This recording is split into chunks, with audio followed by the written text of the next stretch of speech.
नमस्ते मा फलेषु कदाचन मा कर्मफलहेतुर्भो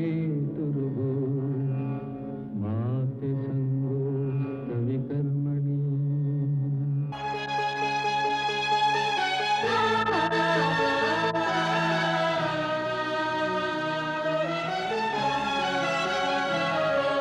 ये औरत है कुदरत का अनमोल तोहफा, ये ममता का सागर मोहब्बत का दरिया है, हर नस्ल हर देश पर कर्ज इसका, आ गया त्याग को फर्ज इसका। मगर इसकी दुनिया ने कीमत न जानी, मगर इसकी दुनिया ने कीमत न जानी। अजब दास्तां है, अजब है कहानी।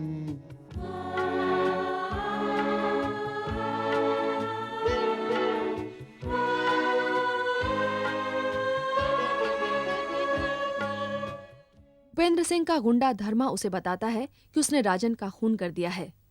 प्रगति राजन को अस्पताल ले जाती है, जहां इंस्पेक्टर विक्रम उसका बयान लेने की कोशिश करता है, लेकिन वो बयान देने से पहले ही दम तोड़ देता है। प्रगति इंस्पेक्टर विक्रम से कहती है कि वो फौरन भूपेंद्र सिंह को गिरफ्तार कर ले, लेकिन इंस्पेक्टर विक्रम उसे बताता है कि किसी सबूत की गैर मौजूदगी में उसे गिरफ्तार करना मुमकिन नहीं है। ईसा भाई इंस्पेक्टर विक्रम से प्रगति की हिफाजत करने के लिए कहता है, क्योंकि उसकी जान भी खतरे में है। इंस्पेक्टर विक्रम प्रगति की हिफाजत करने का वादा करता है। ईसा भाई और प्रगति हरी शाह का काम पूरा कर देते हैं और वो उन्हें उनकी कीमत भी अदा कर देता है। ये प्रगति का खुशहाली की तरफ पहला कदम है। भूपेंद्र सिंह ठाकुर रुद्र प्रताप सिंह को बताता है कि उसके आदमियों ने राजन को खत्म कर दिया है, क्योंकि वो प्रगति से मिल गया था। रुद्र प्रताप ये सुनकर खुश होता है और ये दोनों ठाकुर फिर से दोस्त बन जाते हैं। रुद्र प्रताप चाहता है कि प्रगति को भी खत्म कर दिया जाए और भूपेंद्र सिंह उसका ये काम पूरा करने के लिए तैयार है, लेकिन विनोद प्रगति को न मारने की सलाह देता है और कहता है कि अगर उसकी रोजी रोटी छीन ली जाए और उसे बेकार और मुहताज कर दिया जाए तो वो अपने आप खत्म हो जाएगी और कोई खतरा नहीं होगा। अब आगे। जय बजरंगबली, मेरी नैया पार लगा दे बजरंगबली। जय हो जय हो जय हो बजरंगबली, जय हो।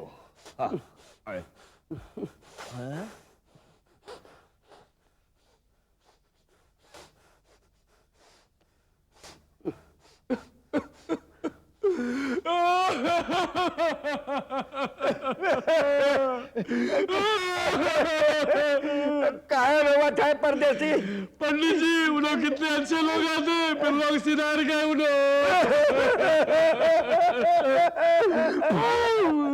परदेसी, एक बात बता, कौन परलोक सुधार गया बेटा? जिनके लिए आप आंसू बहा रहे हैं पंडित जी। अरे हम तो प्याज काटत रहे, देख प्याज का झड़प था। प्याज काट रहे थे, मैं समझा आपका कोई आदमी पिरलोक सिधार गया। छी पंडित जी, मैं क्या बोलने आया था भूल ही गया, आपके आंसुओं में डूब गया, मैं भूल गया। कोनो खास बात है हवेली का कहा? हो हवेली की याद कर। अब समझ में आया। ठाकुर भूपेंद्र सिंह उन्होंने यहाँ आए, बड़े ठाकुरों को मिले, अपनी बेटी को मिलकू चले गए। मेरे तो कुछ समझ में नहीं आ रहा भाई। परदेसी, हाँ। ये भूपेंद्र ठाकुर आया था, हाँ। इसका मतलब ये है कि कोनो गड़बड़ है। गड़बड़ है? क्या गड़बड़ हो सकती पंडित जी? देख, भूपेंद्र ठाकुर पहले आए, हाँ। बड़े ठाकुर से उनका झगड़ा हुआ, हाँ। दूसरी बार आए, हाँ। बेटी ने डांट के भगा दिया, तीसरी बार फिल्म मिलने के लिए दोनों से आए और चले गए। कोई फिल्मी कहानी सरी का नाटक मालूम पड़ता है परदेसी। क्या बात कर रहे हैं पंडित जी? फिल्म की कहानी तो समझ में आ जाती, क्योंकि मैं बहुत फिल्मा देखा, मगर ये ठाकरा की कहानी मेरी समझ में नहीं आ रही। तेरी समझ में नहीं आएगी, जब हम टनकपुर में थे ना। है पंडित जी, ये कहानी यहाँ की है, टनकपुर की नहीं है, ये ठाकरा की कहानी है। देख परदेसी, हमरा जी जलाएगा ना तो मस्तक फिर जाएगा हमरा। हाँ, समझ आया ना? सुन, क्या? जब तक कि हमें भूपेंद्र ठाकुर के रहस्य का पता नहीं लगा लेते परदेसी, तब तक अन्न और जल ग्रहण नहीं करेंगे, कह देते हैं। क्या बात बोली पंडित जी, अपनी बात पर अटल रहना तुम्हें। अन्न और जल ग्रहण नहीं करना जब तक आप पता नहीं लगा लें। क्या है कि तब तक मैं आपका खाना मैं खुद खाऊंगा, क्योंकि आप खा खा के मोटे होते जा रहे हैं। सचमुच भुखमरा कहेगा, जब देखो तब भूख भूख की बात करता रहता है। क्या बात कर, प्याज काटो तुम्हें। हम कहते जाओ। अरे हम तो जाएंगे, प्याज काटो भाई। जाते हैं। क्या पुरानी हड्डी जोश मारती रहती है। हमका डरावत है।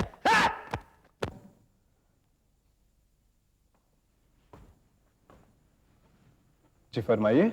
मेरा नाम विनोद ठाकुर है। मुझे हरीश शाह कहते हैं। Thank you. मुझे आपका नाम मालूम है।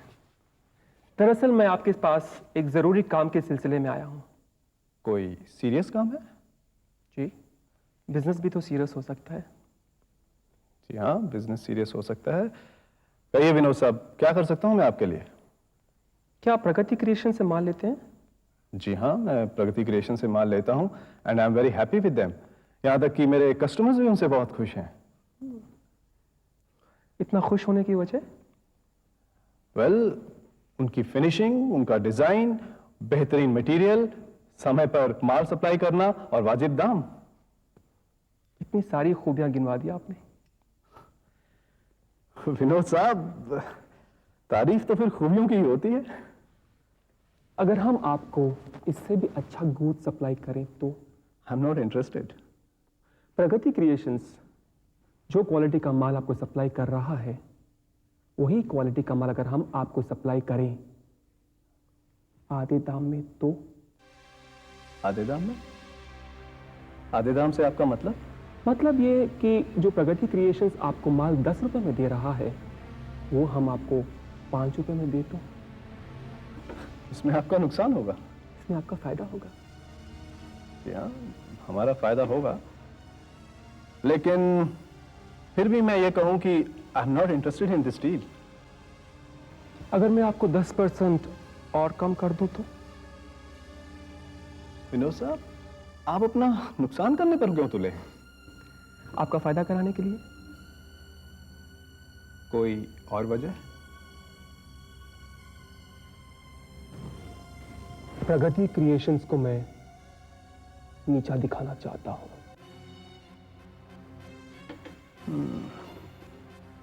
अब आपका प्रपोजल गौर करने लायक है। तो समझ लो कि डील पक्की। अरे साहब, अभी सोचने तो दीजिए, गौर तो करने दीजिए। आपकी बातों से 3 बातें सामने आती हैं। पहली ये, मेरा डबल फायदा। दूसरे, आपका बहुत बड़ा नुकसान। और तीसरे, प्रगति क्रिएशंस का टोटल नुकसान। तो विनोद साहब, ये बिजनेस डील नहीं है, ये दुश्मनी की डील है। घर फूंक कर दूसरे के मिटने का तमाशा देखने की डील है। मैं बिल्कुल ठीक समझा। विनोद साहब, मैंने दुनिया घूमी है, लेकिन जो बात मैंने इस मुल्क में देखी है वो मैंने कहीं नहीं देखी। क्या देखा है आपने हिंदुस्तान में? मैंने देखा है, इस मुल्क में कोई किसी को ऊंचा उठता नहीं देख सकता, किसी की तरक्की बर्दाश्त नहीं होती। अपना नुकसान करके दूसरे को नीचा दिखाने की कोशिश की जाती है। अरे, फूट डालने की पॉलिसी तो अंग्रेजों की थी, लेकिन बड़े अफसोस की बात है कि अंग्रेज तो ये हिंदुस्तान छोड़कर चले गए, लेकिन हम हिंदुस्तानियों ने उनकी पॉलिसीज को अब तक नहीं छोड़ा।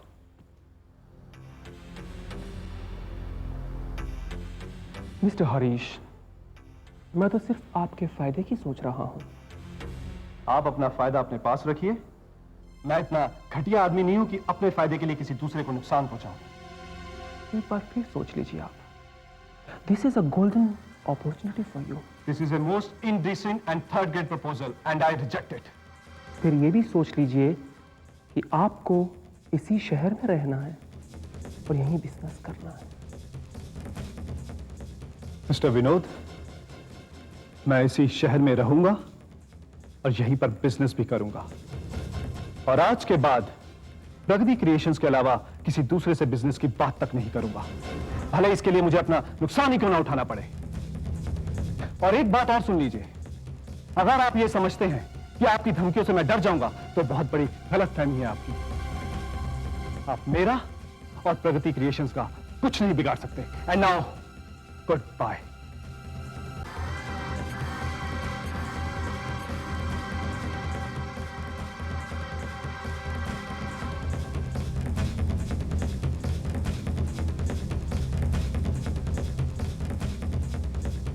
भाई, ग्रोवर के लिए इतनी हमदर्दी पैदा हो गई कि आप उसके लिए मोदी साहब से भी मिलने जा रहे हैं? जाना तो पड़ेगा बेटी, उस बेचारे की डीलरशिप जो कैंसिल हो गई है। और उसने हमारे साथ जो हरकत की उसका क्या? इसके लिए उसने माफी मांग ली है ना।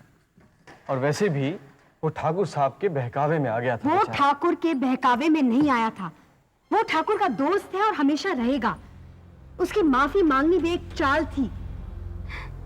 फिर तो समझ में नहीं आ रहा है कि जिस आदमी ने 10 साल की दोस्ती का कोई लिहाज नहीं किया, उसकी वकालत करने जा रहे हैं आप। प्रगति बेटी 16 आने सच बोलती है। ईसा भाई वो ठाकुर का कुत्ता है, उसी के कहने पर दुम हिलाता है, उसी के कहने पर भौंकता है और उसी के कहने पर एक दिन हमें काट खाएगा।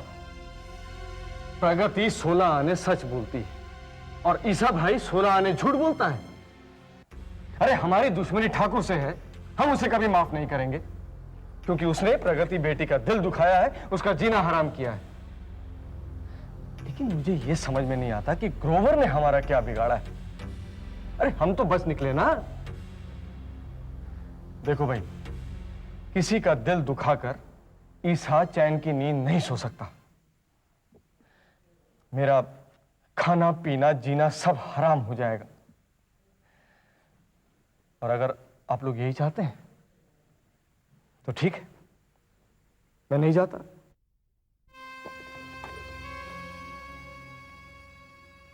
ईसा भाई, अगर आपका जीना हराम हो जाएगा तो हम कहाँ चैन से जी पाएंगे।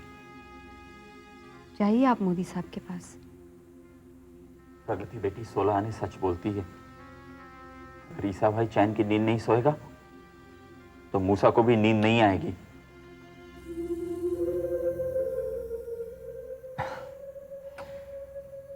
खुदा तुम दोनों को नेकी बख्शे। अच्छा मूसा, मैं चलता हूं। अच्छा बेटी।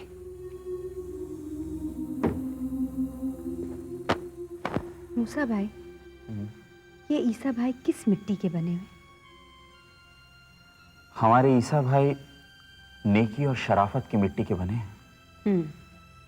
मूसा भाई 16 आने सच बोलता है। ये तो तुमने कॉपी मारी प्रगति।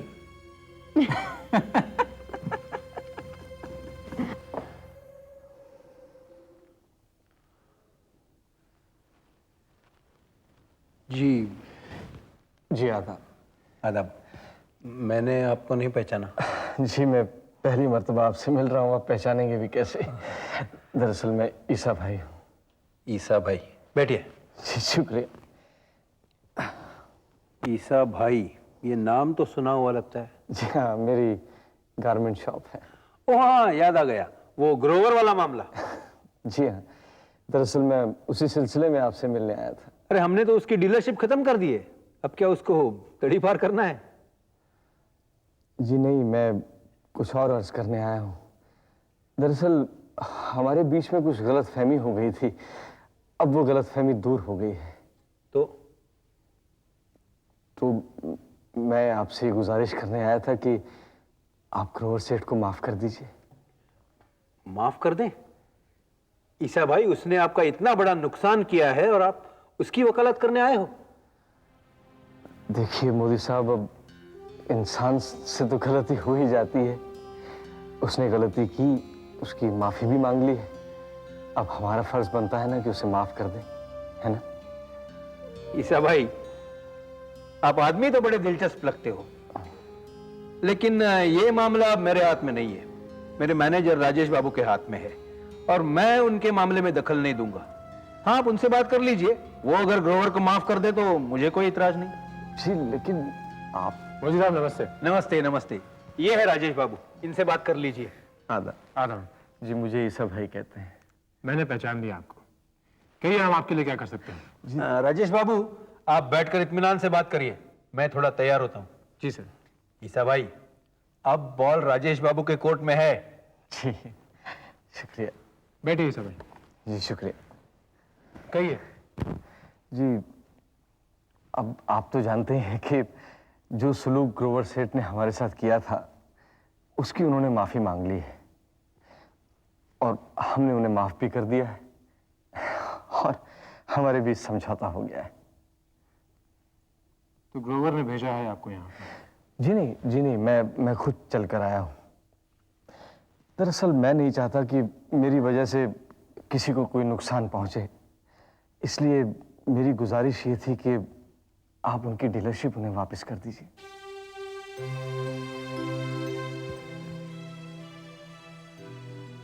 ईसा भाई, मैं आपको जानता तो नहीं हूं, मगर आपके बारे में इतना जरूर जानता हूं कि आप एक भले और नेक इंसान हैं।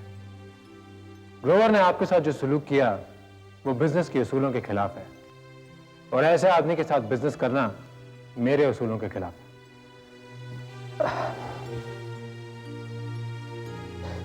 दरअसल ग्रोवर सेठ ने जो हमारे साथ किया वो किसी के बहकावे में आकर किया था, वरना हमारी दोस्ती तो पिछले 10 साल से है। और 10 साल की दोस्ती को ग्रोवर ने एक ही मिनट में ठुकरा दिया। देखिए, अब हमने उन्हें माफ कर दिया है, इसलिए अच्छा होगा अगर आप भी उन्हें माफ कर दें तो। ईसा भाई, एक बात पूछना चाहता था मैं आपसे। ठाकुर साहब से आपकी क्या दुश्मनी है? दरअसल ये दुश्मनी एक लड़की की वजह से है। एक लड़की की वजह से? जी हाँ, अब आप उसे मेरी बेटी ही समझ लीजिए, लेकिन ये हमारा और ठाकुर का मामला है, इससे ग्रोवर सेठ का कुछ लेना देना नहीं है। आप अगर मेरी बात मान लें तो मेरे दिल का बोझ हल्का हो जाएगा। ईसा भाई, मैं अपने किए हुए फैसले इतनी जल्दी बदलता तो नहीं हूं, लेकिन आप कह रहे हैं तो मैं इस बात के बारे में जरूर सोचूंगा। बस मुझे सोचने के लिए थोड़ा वक्त दीजिए। ठीक है, आप अपना वक्त ले लीजिए, मैं कल फिर आ जाऊंगा। अरे ये क्या कह रहे हैं आप? ये तो हमारी सभ्यता नहीं है। बुजुर्ग बच्चों के पास क्यों जाएंगे? बच्चे जाते हैं बुजुर्गों के पास। मैं आपके पास खुद आऊंगा। ये क्या कह रहे हैं आप मेरे पास आएंगे? ईसा भाई, मैंने आपसे वादा किया है, मैं इसे जरूर निभाऊंगा। तो ठीक है, मैं अब इजाजत चाहूंगा। जी अच्छा। खुदा हाफिज। खुदा।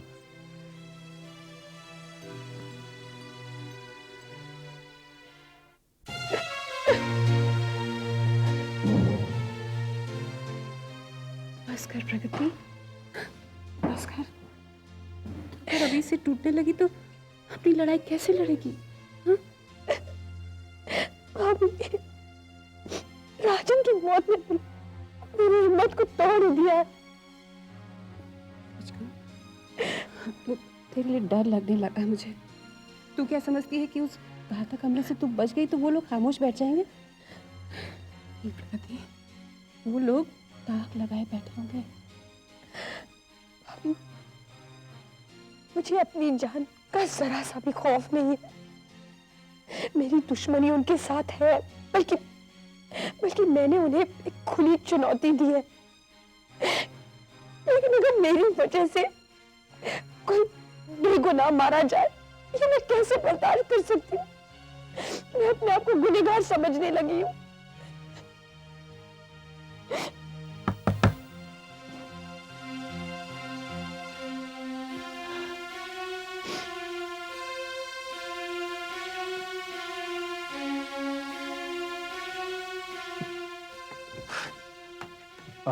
नमस्ते, आप प्रगति जी हैं? जी हाँ, लेकिन आप? मैं राजन श्रेष्ठा का बेटा हूँ। मेरा नाम संजय है। डैडी ने मुझे आपके बारे में लिखा था। मैं हैदराबाद पुलिस अकेडमी में पढ़ रहा हूँ। मगर राजन तो... डैडी की मौत की खबर मिल चुकी